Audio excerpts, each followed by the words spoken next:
Welcome to Backyard Cigars. So glad that you could join me today. Over the last few months, I've been working on a project with a blender. Now, let me explain. Last year, you probably may or may not have seen my video where I co-blended a cigar using pre-embargo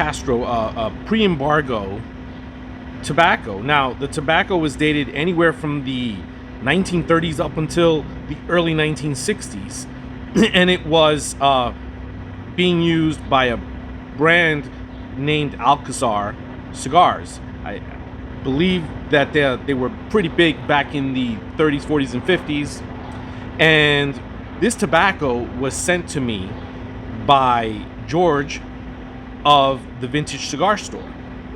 And he said to me, look, see if you can do anything with this tobacco, because honestly, when I purchased it, I thought it was something else. I thought it was rolled cigars and it's raw tobacco. I mean, it's been fermented in the whole works, but it's just short filler tobacco in a small box. And my first thing was, could this have been actually tobacco intended for cigarettes and not necessarily for cigars? But then once I did the research, and it's all in the video, of course, it was revealed that it was a line of cigars that was using this tobacco. So how it got to be short filler, if it was ever long filler and it was chopped up, I don't know. George doesn't know. But we had a great time at Martinez Cigars, working with the blender and working with the roller to come up with a blend and then have it rolled there, pressed in the whole works. And of course, I haven't done a review on that cigar. I don't plan to, but I did smoke it as I was in that video talking about the history of Alkazar. And then George said, hey, I've got some more of this tobacco. Let's see what we can do. Maybe Martinez Cigars can do a round 2 on this.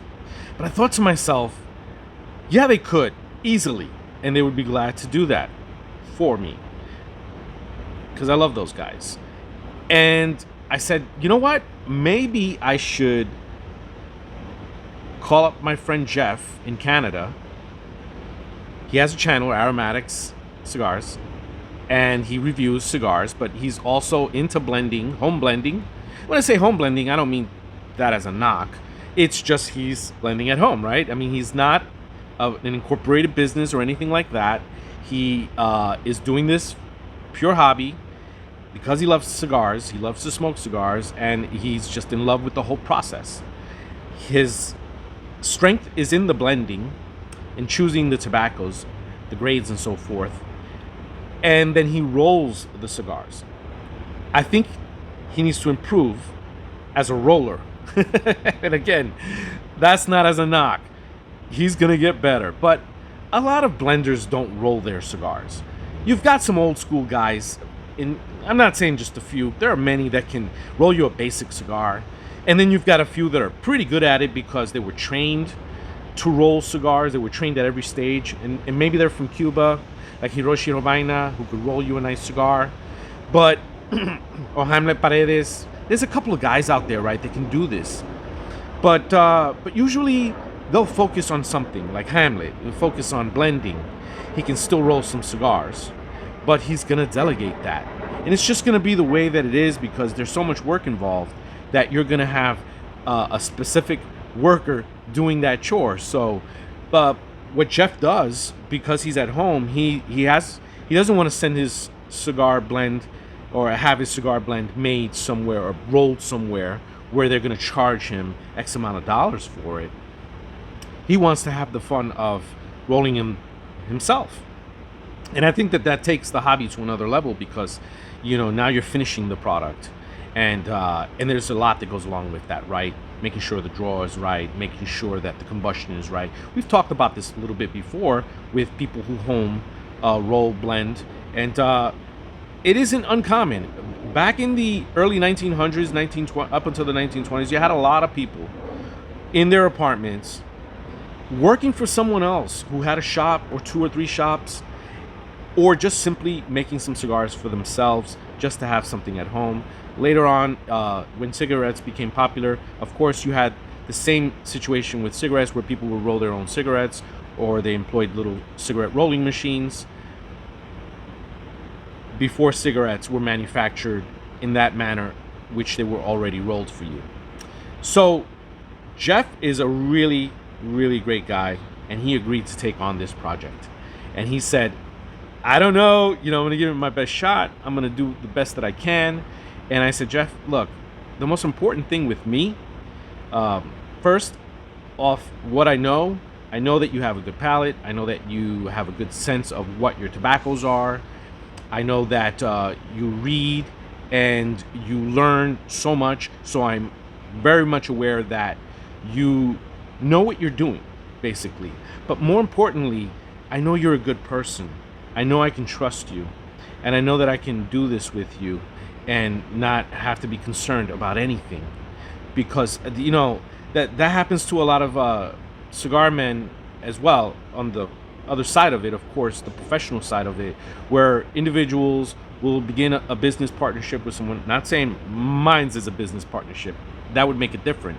But my point is that you go into a project with someone, whether money is involved or not, and you place a certain amount of faith and trust into that person. And that's a big part of a successful, finish to a project, is just, being on the same page. And I think I love how adventurous Jeff is with his blends. I've tried some of his blends before. There's probably a video on one review when he, back in his when he was really getting into it. He's been at this for a few years. He just keeps getting better every year. And this time, when I sent him the tobacco, he says, I'm going to go through the gamut of just trying different tobaccos and trying to see what works best with this Cuban tobacco. Well, he finally sent me a sample of the cigars, and here you go. And it looked a lot more orderly, and my fingerprints weren't all over this, but and there were a few more cigars in here as well.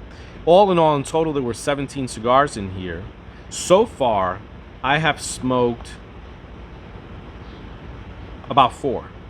I've smoked about 4 because I've needed to smoke a few of the samples to kind of like give him feedback and let him know if this is the blend that we're going to go with. But the cigars with the pretty bands are the ones that are finished, that he feels very comfortable with being the finished cigar, and pretty much said, take those into account and see what you think of those, because I think that may be our blend.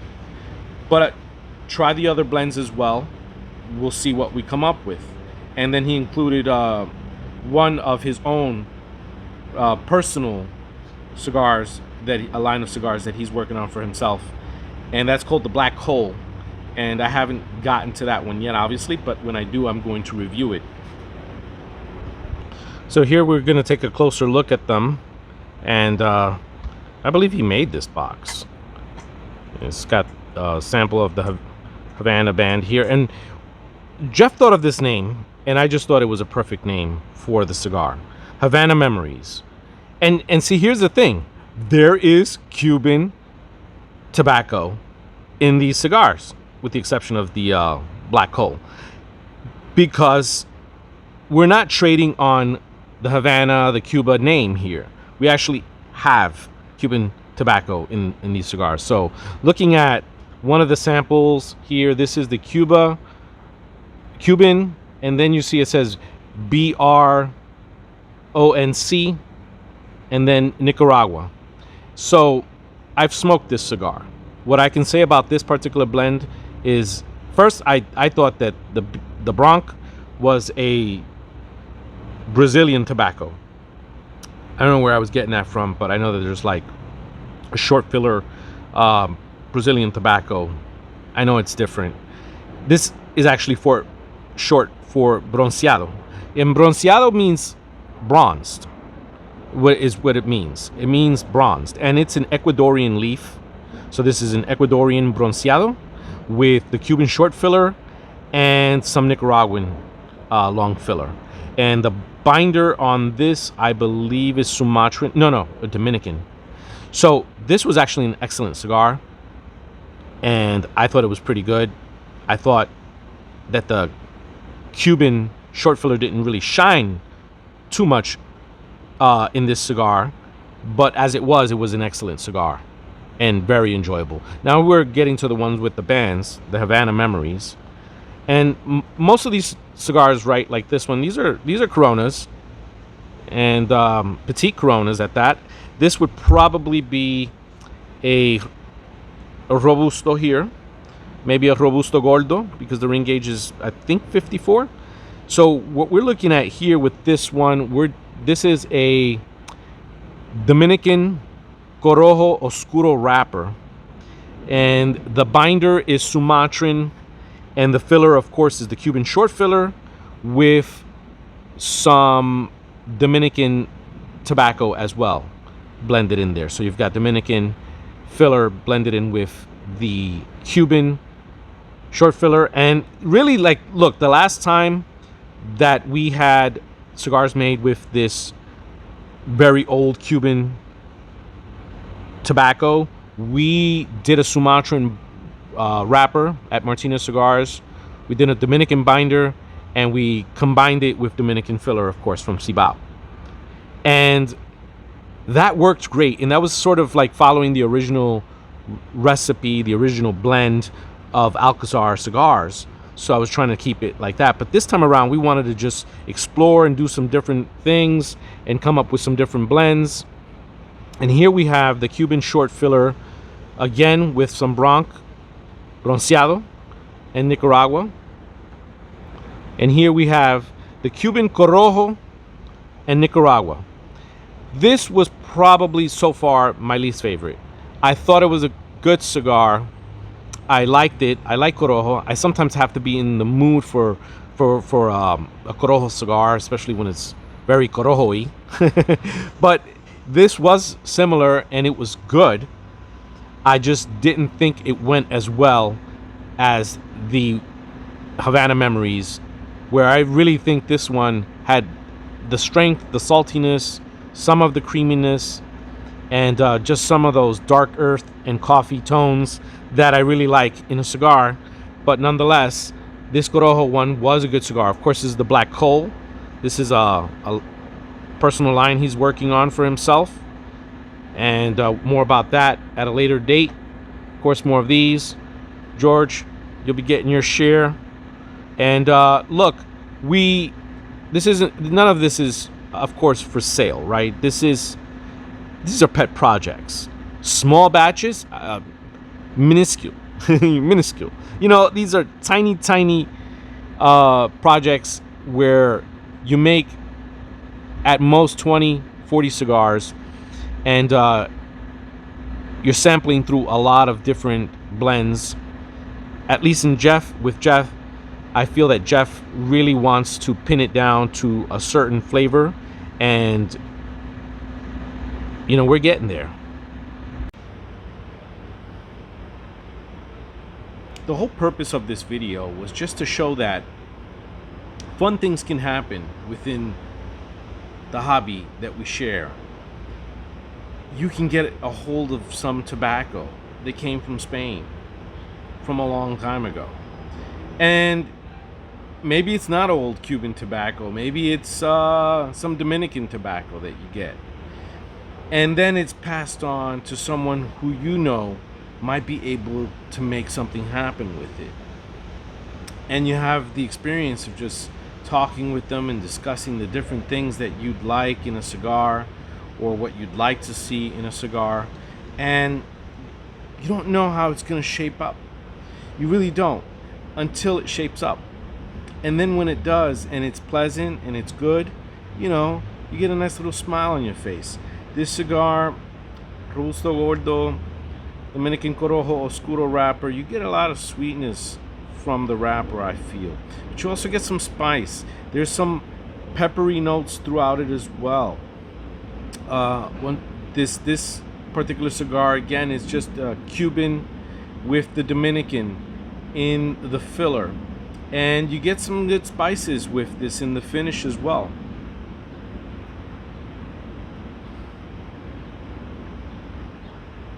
There's a little saltiness. It's a good cigar. I wouldn't go saying that this is the easiest thing to do, obviously, because if I didn't know anyone at Martinez Cigars, or if I didn't know Jeff, then what would I do? I would probably, I don't know, make some Cuban cigarettes. But anyway, ladies and gentlemen, I just want to thank you all for watching this video. I want to thank Jeff for putting this together, for rolling and blending this, for being so patient with this. I want to thank George, of course, for providing us with the tobacco to work with and to just craft something fun and something that can just bring a smile to your face. I think this cigar would age well. That's just me. I'm not saying 10 years or anything like that, but a good 2-3 years would really smooth this cigar out, where it would probably exhibit some creaminess. This is not a critique. This is just me imagining what it would be like if I laid it down for 2 or 3 years. And of course, as is right now,